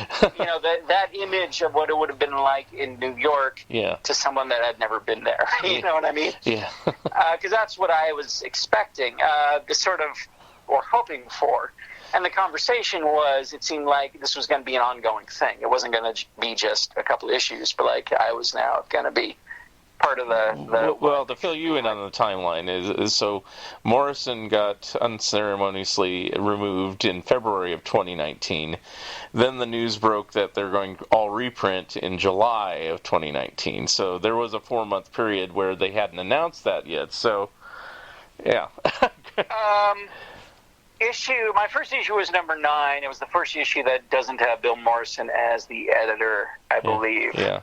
I was in 9, 10, or 8, 9, 10. Yeah. Because 10 was the first one that wasn't on newsstands. That's the Halloween one, right, which was an amazing issue. Yeah. I think you really see what Susan, the art director and managing editor, kind of brought to the table. It has like a lot of really wild stuff in there, like Big Daddy Roth type influenced art, you know, and some really amazing stuff that Tom Bunk fold out. I mean, I think it's one of the best issues. And anyway, so I went to Burbank. She was great. So she totally embodies like what you would think a mad person would be like, just, you know, real character and really enthusiastic. And this is in the DC office building. I didn't realize they were part of DC, but you go there. Have you ever been to Burbank in there? No, everything I've done with Mad has been in New York. So, well, you probably saw the real thing. I think I saw the recreation of it within the DC offices. So it was in the DC offices then too. I didn't go when they were on Madison Avenue, way back when, but or Third Street or Lafayette if you go way back. Yeah, but they were at 1700 Broadway in New York, so that's where they were. So right on. So it's probably similar. Like you make your way past the Batman costumes and Wonder Woman's lasso and the receptionist, and you get to the Mad part where they've got the statue from up the Academy, right? And all the paraphernalia, and they've got, it's just neat being there, and the people that were on the team at that time, really groovy people, but you could smell the atmosphere of pressure of DC Comics, and there's just so much bad that can be said about DC if you think about it, from killing Captain Marvel the first time and screwing over Alan Moore, it just seems like sort of a scary entity, but not as scary as Warner Brothers, who bought them, which is not as scary as AT&T, who bought Warner Brothers. Right. So you don't want Warner Brothers owning your funny book, right? Right. But you've almost got to blame Bill Gaines because he sold it to some mafia shingle factory or whatever. Yeah. So it's a business to people, and I didn't want I wanted to do something that had no business elements whatsoever, Right. aside from scraping together the money to do it. Freaky just completely loses money, Yeah. and I don't care. Yeah. Like, I'm I mean- just... Oh, sorry to interrupt. The last time Mad was truly independent, when it was truly EC, was 1961. So that's when You you know, sold it's it. great, though. It's still EC. I just did my taxes, and my W-2 is Yeah, I saw that. You posted publication, that, and yeah. that's so cool. So it was just fun being part of that, and I really loved working with Susie and a few other folks I dealt with, because they were really fun people and really creative, really passionate about it. And I think, I suspect she saved it, because, okay, I was in those issues, my life was changed, but then I wasn't getting any feedback on stuff I sent them after that. So then you have to kind of deal with, like, well, maybe that was your good time, and now you're back in the wilderness. Yeah. And so it was a real roller coaster where I'm on top of the world, and then I'm a has-been, like, within the face of, like, a month or so. And then You're the last. what happened was they sent that email to their artists, and everything that was in the news was just based on that one email. Nothing coming out of DC or from Mad Magazine. It was all just the artists publicizing the email that they received, which is the same one that I received. They basically said, "Hey, we tried, but it's not happening anymore," right? Yeah. And it was interesting to see that in modern era, how just an email can become a news item and provoke all these, the world's changing because Mad's not here and I haven't bought it since 1972. What I'm talking about is the 1972 Mad, but it's all replaced by, a meme or whatever. Yeah. But that was just based on this email, and I suspect that Susie negotiated with the corporate overlords to let them at least keep it going with some new stuff, to just keep it going. And then so she became the editor. I haven't really talked to her too much since then. Yeah. But that's just what I guess happened. I just mean that as a tribute to her. I think. So do you submit anymore? The magazine. Do you submit anymore, or are you keeping it all? I sent a couple things, and I got back some pleasant, but I wasn't pushing them. I would expect those few pages to go to Tom Richmond and to go to Johnny Sampson, who I think is great. You know what I mean? Yeah. And do that kind of mad stuff. I don't know whether I'll pursue it too much. It sort of seems healthier for me to just focus on doing my own thing. Yeah. So I don't really love that energy, and that's why I hadn't submitted before. And part of this was from being in music, too. I don't love that energy of trying to get someone else to pay attention. You know what I mean? Right. Well, and if that's... I understand that's part of it, but maybe it just doesn't fit my personality too well. And it's really interesting being on the other foot of that now, because now I get submissions for Freaky, even though it's like an indie thing. There are so many artists with no place to put their stuff that I get tons of submissions. And so I know what it feels like to submit. So I've got to handle it in a way that's different than the way I feel like I've got to treat it the way I would want to be treated, right? Yeah. So, and in a way, I'm jealous of that too, because I always wanted to start a humor magazine that people would submit things to me, but well, you should then, Mark. You should start Frolic. Compete. I'm going to compete with you. But it wouldn't be competition. Yeah. And I don't feel like I'm competing with American Bystander. Yeah. I think there's room. Don't you think there's room? Well, there's room, but currently I don't have time, so that's really what it is. Well, I understand that. Yeah, sure. Because I'm doing books, I'm doing these podcasts, and so I kind of went this direction instead. So it's like, and this works for me, because the great thing about the podcast is I have to do a little editing and stuff like that, and upload it, and pay attention to which episode is which, and blah, blah, blah. But in general, once I'm done with it, I'm done with it. Unless I need to transcribe it for something. Otherwise, it's like, hey, here it is. Go for it. And it seems similar to what I'm doing in that it's a labor of love, right? You're not making money off this. The hardest part is to get guests, but that's gotten easier over the time, because now they go, oh, you got Scott Shaw? Oh, well, I'll do it. Oh, you got Bill Morrison? Oh, well, I'll do it. It's like, and then people like yourself, I've done it before, so hey, I'll do it again. Sure, why not? Why would you say you do it? If you could articulate, why is it that because you're putting a lot of time and energy? Why do I do this podcast? Yeah. Well, you have to thank my friend Lee Hester for that. He says, you should do a podcast. And I go, why? I don't have to. I said the thing I said just a second ago. I don't have time for this. Yeah. But you made time. I made time, but also I'm doing more episodes now because of the pandemic.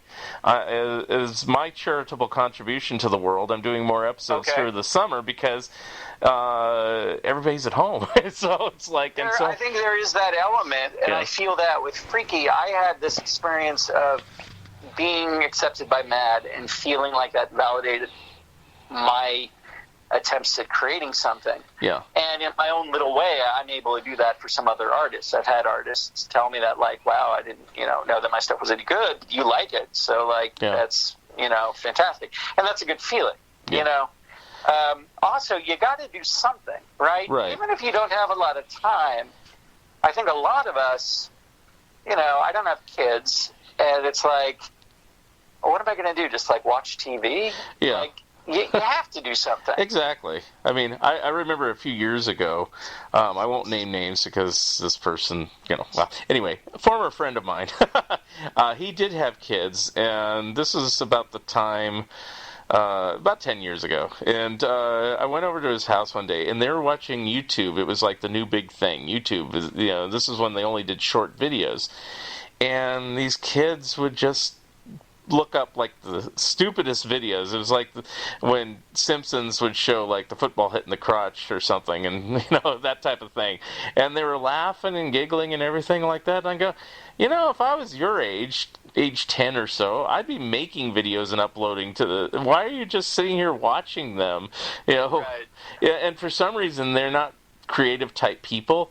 It was like I could have been talking to the wall. They didn't understand that they could actually create something, and to me it's like, I don't know if you have this, but it's like I always have this strong desire always to be creating something, and it's like, and it drives me nuts when I'm not, and so people think I'm a workaholic, and it's like, no, I'm really just satisfying a need. It's like, I don't think it's work necessarily. It takes time, yes, and I will have to admit, I've used the word jealousy a few times tonight. I've ceased to really become too jealous of different people that I know, and many I've interviewed on this podcast, because, they've done their thing in their life, and I've done my thing in my life, and some people haven't done the things I've done, so similar to how I haven't done some of the things they've done, so everybody does their own little thing. So, I could sit here and be jealous, and it's like, well, if I really wanted to start a magazine, I could just do it. And you may still. Yeah. And you're going to be in Freaky. Yeah. And I think creating stuff is an inherently positive act. I mean, you are putting something to the world that wasn't there before. It's like giving birth. And I think that those of us that have that urge to do it, it's like the point of being alive to some extent. It's like you're doing something that moves stuff along. My mission with Freaky is to keep shit weird. Yeah. The stuff I loved about Mad Magazine was the surrealism of Don Martin's heads and the visual puns that Al Jaffe would do, where it would just sort of bend reality. Right. And I find that really freeing, because reality can be scary, and bending it gives you all kind of options. Yeah. The ability to warp the way you see the world, and to hopefully warp the world a little bit in your image, is what it's what we're here to do, a lot of us that create. One thing you haven't touched on yet, and I don't know if you're planning to, but so you were talking about the first issue, and my assessment of it is kind of like yours. I liked it, but I didn't love it. But I figure it's a first issue. You got to get the stuff out there, and lots of stories and things like that. And I like the second issue a little bit better. Really like the third issue. So you're going in a direction that I actually like. Is that what you're intending to do? Is like, Well, you would hope with anything you get a little bit better at it, right? Yeah. I'm also attracting more and more mad artists that don't have any place for their stuff. You know what I mean? Especially from the latter group. So I think there's 3 of us in number 3.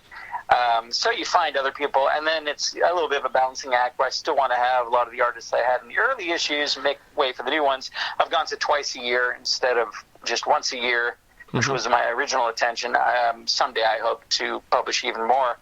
But, I think going to newsprint was a big change aesthetically. That was sort of my fantasy, was to have it on newsprint, so it seemed like had that feeling of an old-fashioned magazine, and I found a place that does it. Hopefully there'll still be a business after this whole pandemic thing. Yeah. But that changed the feel of it, where the first issue was technically probably better quality, but just didn't have that funky vibe because it was on very thick, very white paper, whereas now it's got the sort of like cheap I don't like the white paper bit, at least for one thing. I'm always going to try to make it a little bit better. I'm also trying to involve more of the humor magazine elements that I really enjoy, like the see-throughs, and I don't think I'll ever probably get too much into straight satire, just because it's not really my thing, unless someone else is doing that brings it to me. My favorite part of the old humor magazines is the sort of page-long gags that are usually very visual and pretty weird, but also funny, Yeah. For me, I mean, I don't mind a good movie and TV parody, but the ones I always liked the best are stuff like when Jaffe would do, like, creative uses for Doggy Doo or something like that, or totally. The one that had his inventions or whatever, or how to beat to get thieves from breaking into your house or whatever. And then my favorite one of all is probably the children's toys, where the children write their letters to Santa, and they have these kind of airplanes that are lopsided with the wings, and then they get a toy that looks exactly like what the drawing was. No, and they actually made those toys and photographed them. That's amazing. That was one of the things that really influenced me as a kid. That blew my mind. Yeah. Hey, if you can think of what we'll do with all the masks after the pandemic, I would love to put that in Freaky. I can't come up with anything, but just like, or all the excess, toilet paper, or like just post-pandemic, what we'll do with the accumulated food and the hand sanitizer. I think that would make for a good article. Well, so if you get any ideas, okay, I'll do a post-pandemic. Any of your podcast listeners, depending on when this comes out. Post-pandemic, because I've been thinking of pandemic things, and I go, everybody's thought of these things, so it's like I'm not really, I am brainstorming. I actually have it on my to-do list of, Goldfarb, stuff for Freaky. So it's worth documenting. Did you get the American Bystanders daily pandemic cartoon? Yeah, and I think that's what's inspiring it, because whenever I get their cartoons, then I start thinking of my own cartoons, and it's like, oh, yeah. Because some of their cartoons most of them are good, some are kind of, and, so then I kind of say, what would I do, and so, But I want to do one of those type of articles that I'm even talking about, one of those Jaffe type articles.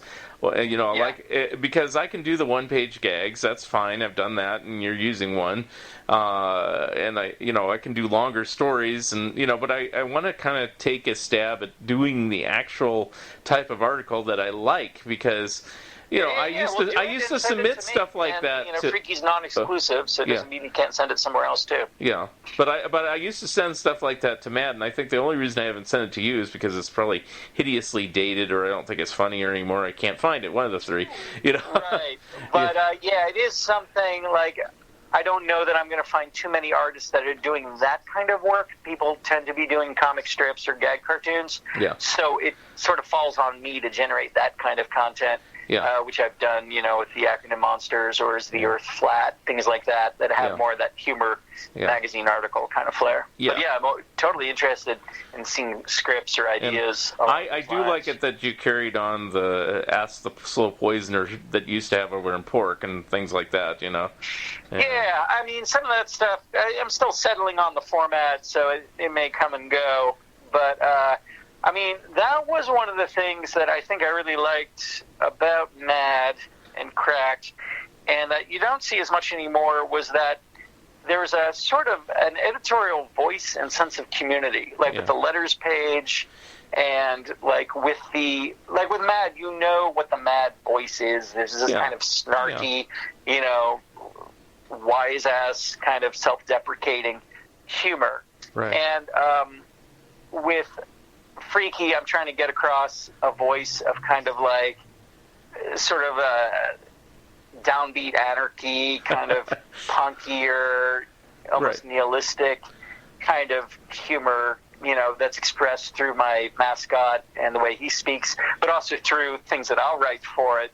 And I think that's what makes some of these things interesting. And when it's not there, we were talking about Soft Wood, the heavy metal humor magazine. Yeah.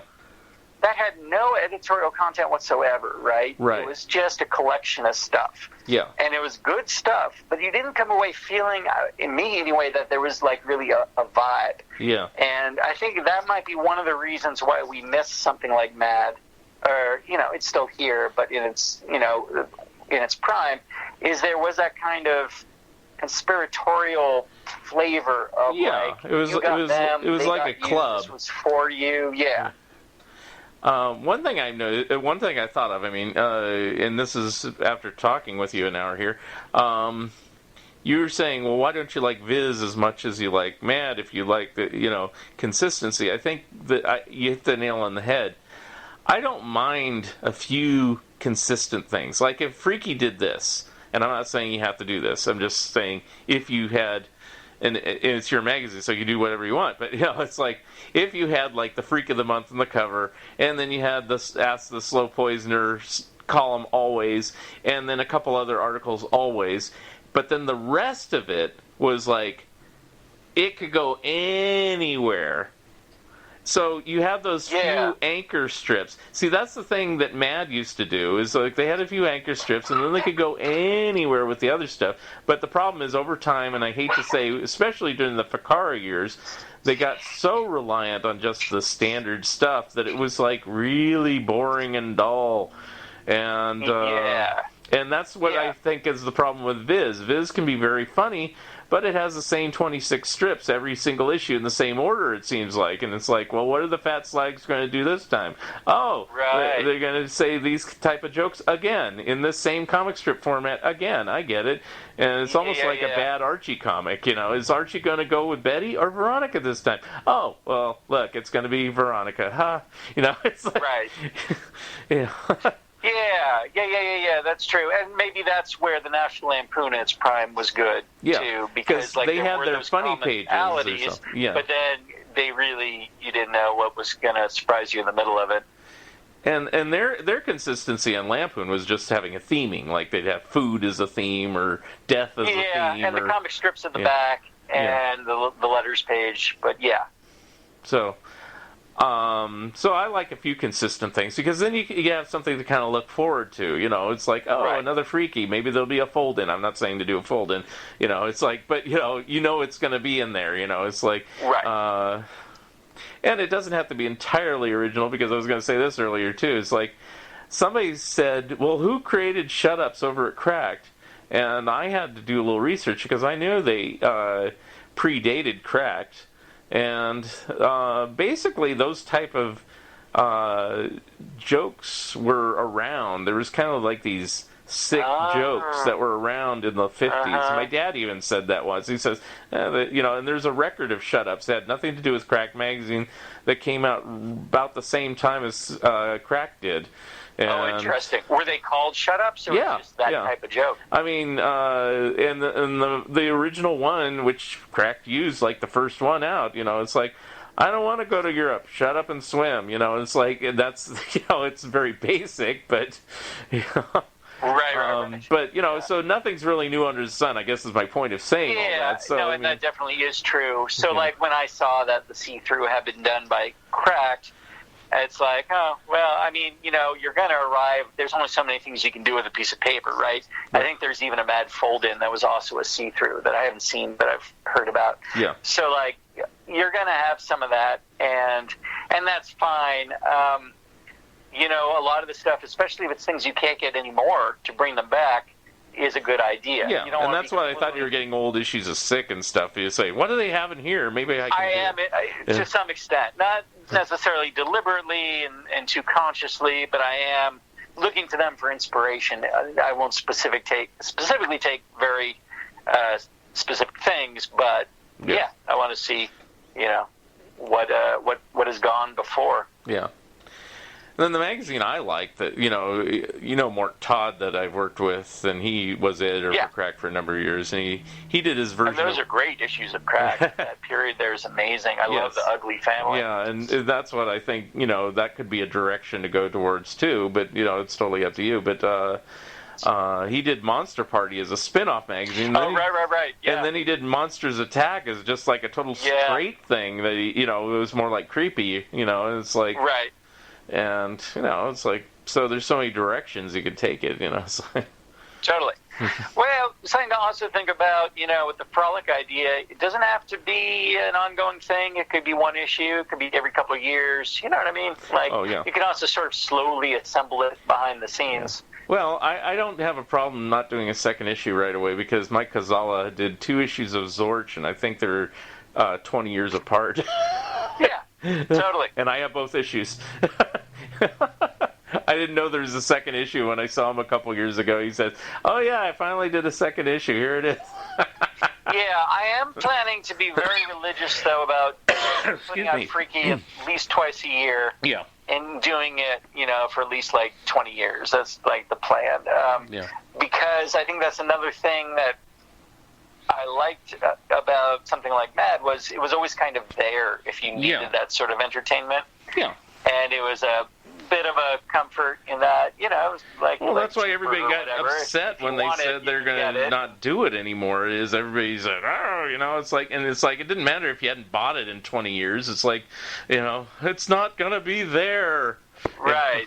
So I'm sort of making a commitment that Freaky will be there in its smaller form, smaller ratio and smaller audience and everything. Yeah.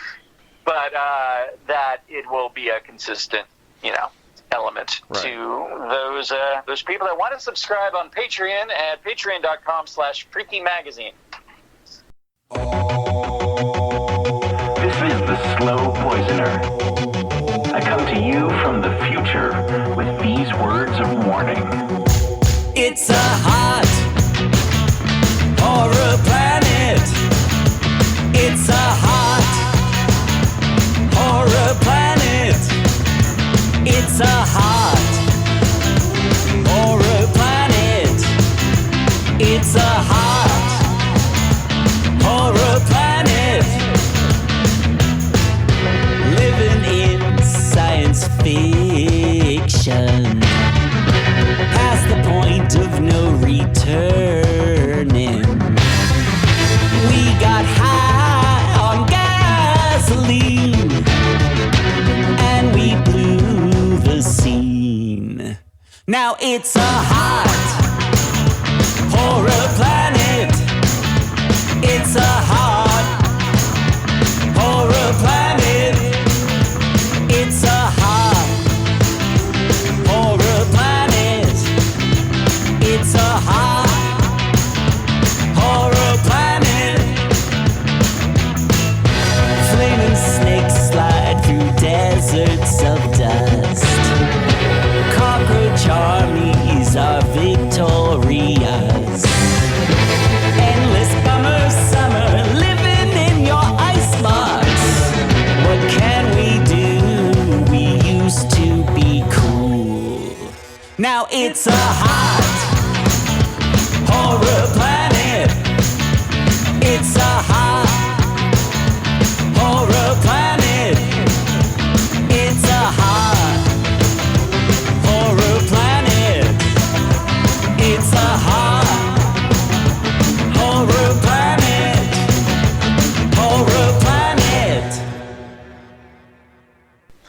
How dare you do a free plug on my show? No, just kidding. Well, that might be a good spot to wrap it up. Every time I talk to you, Mark, I think, wow, how are we going to fill it? I know. I was thinking, I was thinking we were just going to do a low-key show, maybe talk about some of your songs. I do like the new songs you gave me. You gave me like 4 new songs, and I may just intersperse them throughout the interview, just to have a little break and just go to a song. So, I mean... Sure, yeah. One of those, Hot Horror Planet, follows the same theme as the global warming comics, so when I get to that point in the story, you can throw it in.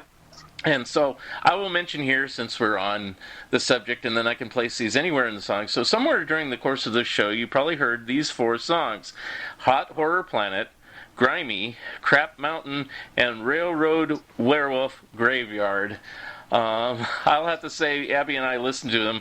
We liked Hot Horror Planet the best, Crap Mountain second, and weren't as crazy about the other 2, but they weren't too bad. All right. So cool. So there's our rating assessments. In fact, I may replace the Witches song with one of these others, the new theme song, as we go into a 3rd season. So sure. Yeah, it's a Hot Horror Planet. Might be too apropos for the coming years. Woo. But we'll see. Right now, anything could happen. All right. And any last things to plug, since you're doing Freaky? Anything else? I know you're not probably doing shows right now, so... No, I had actually stopped doing shows. I was getting burnt out and just sort of felt like it was time to, take a break. So that was good timing on my part, since it can't happen right now. Did you do many after my birthday show? That was last December. That was the last one. Wow. I saw his last show. Yay. Yeah. And, so it's a hiatus. I'm not sure when I'll get back or even if I'll get back. But right now I'm just focusing on Freaky. And that's really the only thing to plug. I've also got an online presence. I didn't do a website specifically for it, but if you go to theslowpoisoner.com, there's a Freaky section there where I've got some excerpts and stuff. And I am happy to send out a free hard copy to folks that contact me and give me their mailing address as a bait to get folks to subscribe. And if you like humor magazines, or if you like weird monsters, or if you just like to supporting creative people, it's all for you. Go for it. Do it. Right on. Thanks. Thank you for listening, and thank you, Andrew Goldfarb, for being my special guest and for your new songs. Episode number 78 will be coming soon. If you would like to comment and or be a guest on this podcast, please drop me a line at funideas.mark@gmail.com. Become a Patreon of Mark Arnold and Fun Ideas Productions. If everyone listening just contributed $1 a month, that would be a tremendous help in continuing the production of my books and this podcast. Also, subscribe to my YouTube channel. The opening and closing music for the Fun Ideas podcast is provided courtesy of Andrew, the Slow Poisoner, Goldfarb, and is used with permission. This has been the Fun Ideas podcast. This is Mark Arnold speaking. This episode is copyright 2020, Fun Ideas Productions. Thank you, and good night. Headed home to a cardboard hut with duct tape doors. At the price I'm paying, be glad it isn't yours. Now get up, Crab Mountain, get up. Crab Mountain, get up. Crab Mountain, get up. Crab Mountain, get up. Crab Mountain, get up. Crab Mountain, get up. That mountain of crab. And don't fall back. Don't fall back. Don't fall back.